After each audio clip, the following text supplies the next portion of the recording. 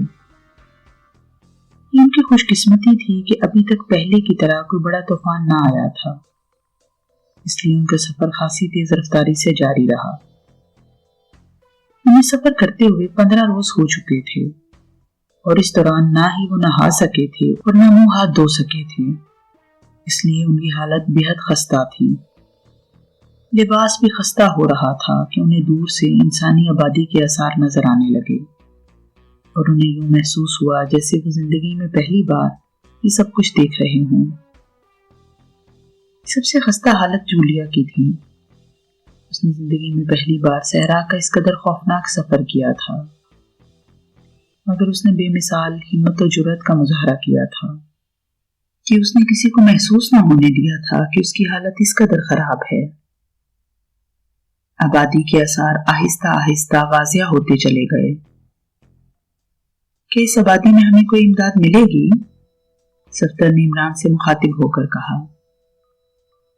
ہاں، گوئی آبادی اسرائیلی حدود میں ہے، مگر یہ خالصتاً عربوں کی آبادی ہے اور وہاں ہمارے پہنچنے کی اطلاع بھیجی جا چکی ہے، مگر ہمیں وہاں رات کو داخل ہونا پڑے گا، عمران نے جواب دیا اور پھر اس نے ایک بڑے سے ٹیلے کی اوٹ میں کیمپ لگانے کا حکم دے دیا۔ پھر رات تک وہ اسی ٹیلے کے پیچھے آرام کرتے رہے۔ جب رات کا گہرا اندھیرا ہر طرف چھا گیا تو انہوں نے آبادی کا رخ کیا اور پھر آبادی سے تھوڑی دور عمران نے انہیں وہیں رکنے کا اشارہ کیا اور خود تیزی سے آبادی کی طرف بڑھتا چلا گیا۔ جب عمران آبادی میں داخل ہوا تو وہاں ہر طرف گہرا سکوت طاری تھا۔ عمران مختلف گلیوں سے گزرتا ہوا ایک دروازے پر رک گیا۔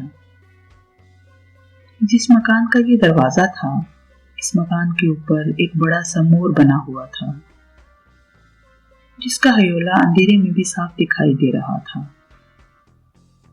عمران نے دروازے پر مخصوص انداز میں دستک دی اور پھر چند لمحوں بعد دروازہ کھل گیا۔ دروازے پر ایک عرب نوجوان کھڑا تھا۔ عمران کو دیکھ کر اس کی آنکھیں حیرت سے پھیلتی چلی گئیں۔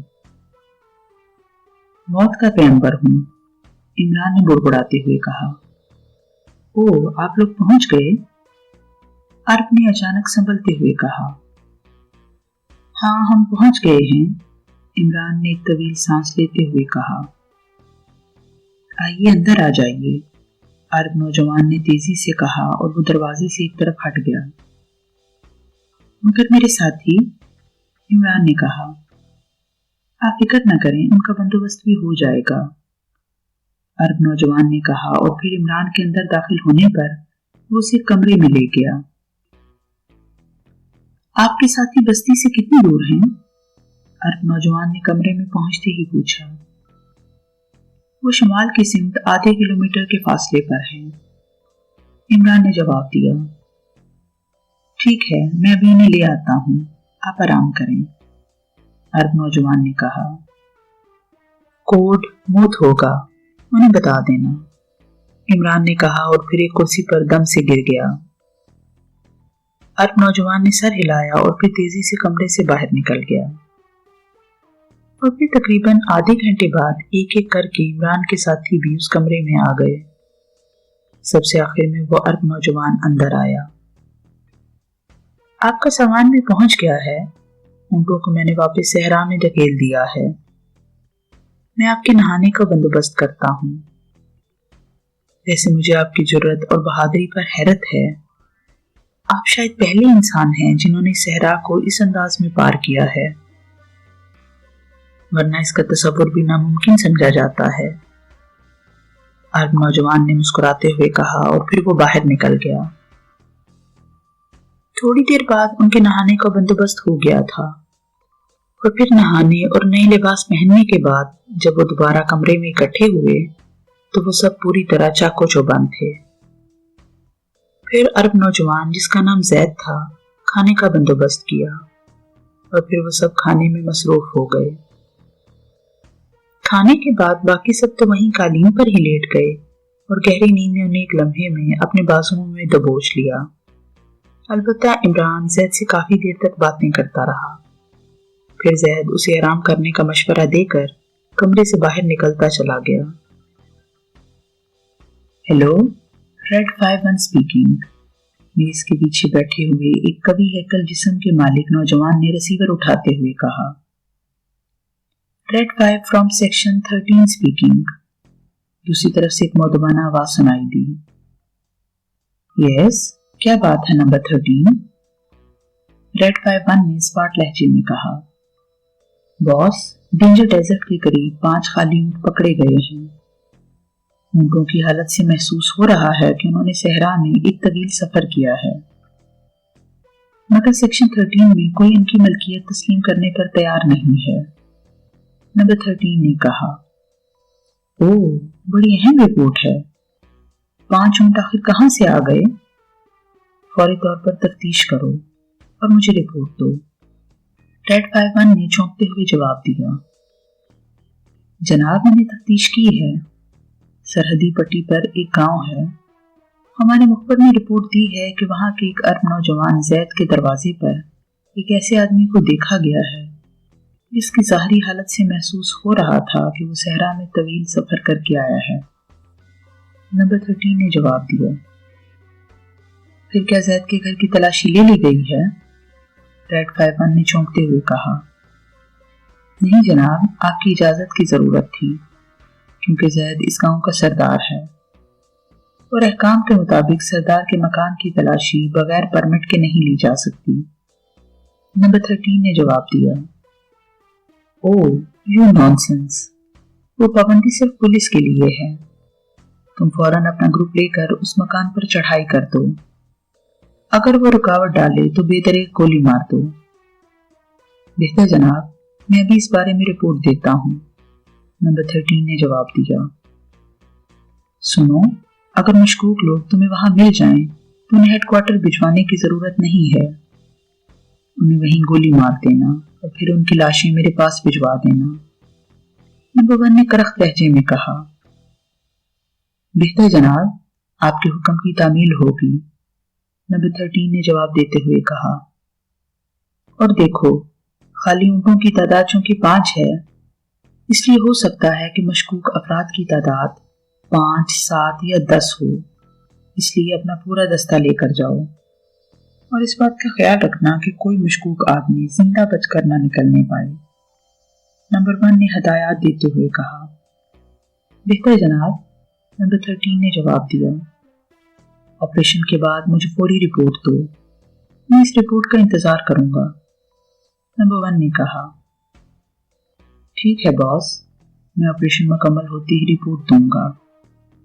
نمبر 13 نے جواب دیا. دیگر سیکشنوں کو بھی الرٹ کر دو. ہو سکتا ہے کہ وہ لوگ پھیل کر ہماری سرحد میں داخل ہوئے ہوں. نمبر 1 نے کہا. وہ میں نے پہلے ہی سب کو الرٹ کر دیا ہے. نمبر 13 نے جواب دیا. اگر مشکوک لوگ زید کے مکان میں نہ ملیں تو پھر پورے گاؤں کی تلاشی لینا. ہو سکتا ہے کہ وہ مختلف گھروں میں چھپے ہوئے ہوں. بہرحال میں ناکامی کی رپورٹ ہرگز نہیں سنوں گا. نمبر 1 نے ہدایات کا سلسلہ مزید طویل کرتے ہوئے کہا. ناکامی کا تو سوال ہی پیدا نہیں ہوتا جناب. ہم پتال میں سے بھی مشکوک افراد کو کھینچ نکالیں گے. نمبر 13 نے بڑے فخریہ لہجے میں جواب دیتے ہوئے کہا. ظاہر ہے ہمارے سیکشن میں ناکامی کے معنی موت ہی ہوتا ہے. نمبر 1 نے کہا. اوکے باس، اب اجازت. میں مشکوک افراد کی تلاش میں نکلتا ہوں. نمبر 13 نے جان چھڑانے والے انداز میں کہا. ان اونٹوں کے متعلق کوئی خاص بات معلوم ہوئی ہے؟ نمبر 1 شاید ابھی ریسیور رکھنے کے موڈ میں نہ تھا. جناب، فی الحال تو یہی معلوم ہو سکا ہے کہ وہ ایک طویل سفر کر کے آئے ہیں. البتہ چوکی میں موجود اونٹوں کا ایک ماہر کہہ رہا تھا کہ یہ اونٹ صحرا کے پار عربوں کے ہیں، کیونکہ ان اونٹوں پر ایسے نشانات لگے ہوئے ہیں جو زیادہ تر اسی طرف ہی پائے جاتے ہیں. نمبر 13 نے جواب دیا. اوہ، ایسا ناممکن ہے. کوئی شخص اونٹ پر اس صحرا کو پار نہیں کر سکتا. 15-20 روز کا طویل سفر بغیر پانی کے، اور پھر اس صحرا میں مسلسل ایسے خوفناک طوفان آتے رہتے ہیں کہ ایسا تصور بھی ناممکن ہے۔ یقیناً یہ اونٹ سرحد پر سے کسی اور گاؤں سے آئے ہوں گے، نمبر 1 نے سوچتے ہوئے کہا۔ ہو سکتا ہے جناب، آپ کا خیال درست ہو، نمبر 13 نے جواب دیا۔ اچھا ٹھیک ہے، تم آپریشن مکمل کرو، بعد میں اس سلسلے میں بھی غور کر لیا جائے گا، نمبر 1 نے کہا اور اس کے ساتھ ہی اس نے ریسیور رکھ دیا۔ عمران اس کے ساتھی زید کے مکان میں گھوڑے بیچ کر سوئے ہوئے تھے کہ اچانک دروازہ ایک دھماکے سے کھلا اور زید بکھلایا ہوا اندر داخل ہوا۔ دروازے کے زوردار دھماکے سے ان سب کی نیند یکلخت اکھڑ گئی اور وہ اچھل کر بیٹھ گئے۔ غضب ہو گیا ہے، تمہیں چیک کر لیا گیا ہے۔ ابھی مجھے اطلاع ملی ہے کہ 2 جیپوں میں سوار مسلح افراد گاؤں کو گھیرے میں لے رہے ہیں، زید نے بکھلائے ہوئے لہجے میں کہا۔ سب لوگ اٹھ جاؤ اور سامان باندھ کر یہاں سے نکل چلو، عمران نے اپنے ساتھیوں سے کہا، اور پھر انہوں نے بجلی کی سی تیزی سے سامان اٹھا کر اپنی اپنی کمر سے باندھا اور پھر وہ عمران کی پیروی میں کمرے سے باہر آ گئے۔ تم لوگ کیسے باہر جاؤ گے؟ وہاں ہر طرف مسلح افراد پھیلے ہوئے ہیں، زید نے بکھلائے ہوئے لہجے میں کہا۔ تم فکر نہ کرو، صرف اتنا بتا دو کہ وہ جیپس کس طرف ہیں، عمران نے بڑے سکون آمیز لہجے میں پوچھا، اور زید اس کے سکون کو دیکھ کر حیران رہ گیا۔ ایک جیپ تو میرے مکان کے ساتھ ملحقہ گلی میں ہے اور دوسری گاؤں کے شمالی حصے کی طرف، زید نے جواب دیا۔ اچھا ٹھیک ہے، اوکے، تمہاری مہمان نوازی کا بہت شکریہ، عمران نے کہا اور پھر وہ تیزی سے مکان کے دروازے کی طرف بڑھ گیا۔ ابھی سورج پوری طرح سے نہیں نکلا تھا اور ہلکا ہلکا اندھیرا تھا۔ عمران دروازہ کھول کر باہر نکل گیا اور پھر باری باری سب لوگ بھی اس کے پیچھے باہر آ گئے۔ گلی چند قدم سیدھی جا کر آگے جنوب کی طرف مڑ گئی تھی۔ وہ سب دیوار کے ساتھ ساتھ چلتے ہوئے تیزی سے آگے بڑھتے چلے گئے اور ابھی وہ موڑ کے قریب ہی تھے کہ انہیں 2-3 آدمیوں کے قدموں کی آوازیں اپنی طرف آتی سنائی دیں۔ ہوشیار، انہیں زندہ پکڑنا ہے، عمران نے قریب موجود ساتھیوں سے سرگوشیانہ لہجے میں کہا اور آنے والوں پر جھپٹنے کے لیے تیار ہو گئے۔ پھر پہلا آدمی جیسے ہی مڑ کر ان کے سامنے آیا، عمران اس پر عقاب کی طرح جھپٹ پڑا۔ اس کا ایک ہاتھ اس آدمی کے منہ پر جم گیا اور دوسرے ہاتھ کو عمران نے اس کی کمر میں ڈال کر اسے اپنے سینے کے ساتھ بھینچ لیا۔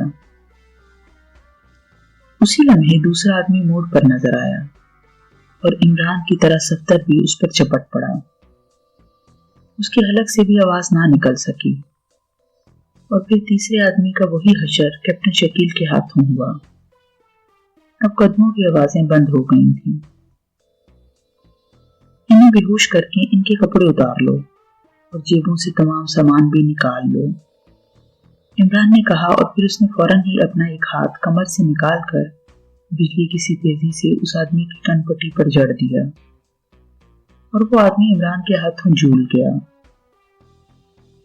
عمران نے انتہائی پھرتی سے اس آدمی کے کپڑے اتارے اور پھر اپنی عبا اتار کر اس نے انتہائی تیزی سے اس کے کپڑے اپنے لباس کے اوپر پہن لیے۔ جب فارغ ہو کر اس نے سر اٹھایا تو صفتر اور کیپٹن شکیل بھی دونوں افراد کے کپڑے اتار چکے تھے اور پھر اسی اتفاق ہی کہا جا سکتا ہے کہ تینوں افراد کے لباس انہیں پورے آ گئے۔ عمران نے اشارہ کیا اور پھر وہ تینوں تیزی سے گلی کی طرف مڑ گئے۔ جولیا اور جوزف کو عمران نے اپنے آگے کر لیا تھا اور اب ان کے ہاتھوں میں اسٹین گنیں تھیں جو انہوں نے بے ہوش افراد سے چھینی تھیں۔ ان کے چلنے کے انداز سے یوں محسوس ہو رہا تھا جیسے وہ جولیا اور جوزف کو گرفتار کر کے لا رہے ہوں۔ عمران کی ہدایت پر جولیا اور جوزف نے اپنے ہاتھ سروں پر رکھے ہوئے تھے۔ گلی کے بالکل سامنے ایک طاقتور جیپ صاف نظر آ رہی تھی اور 2 مسلح آدمی ہاتھوں میں اسٹین گنے پکڑے بڑے چوکنے انداز میں کھڑے گلی کی طرف ہی دیکھ رہے تھے۔ انہیں گولی مار دو، کیوں زندہ لے کر آ رہے ہو؟ جیپ والوں نے انہیں دیکھتے ہی چیخ کر کہا۔ اور اس کے ساتھ ہی انہوں نے اسٹین گنیں سیدھی کر لیں۔ مگر دوسرے لمحے عمران کے ہاتھ میں پکڑی ہوئی اسٹین گن نے شعلے اگلے اور دونوں اچھل کر وہیں ڈھیر ہو گئے۔ اسٹین گن کے دھماکوں کی آواز اس سناٹے میں دور دور تک گونج اٹھی تھی۔ بھاگو، جلدی سے جیپ پر قبضہ کر لو، عمران نے کہا اور پھر وہ جیپ کی طرف بھاگ اٹھے۔ جیپ کے قریب پڑے ہوئے دونوں افراد ختم ہو چکے تھے۔ گولیاں ٹھیک ان کے دلوں پر لگی تھیں۔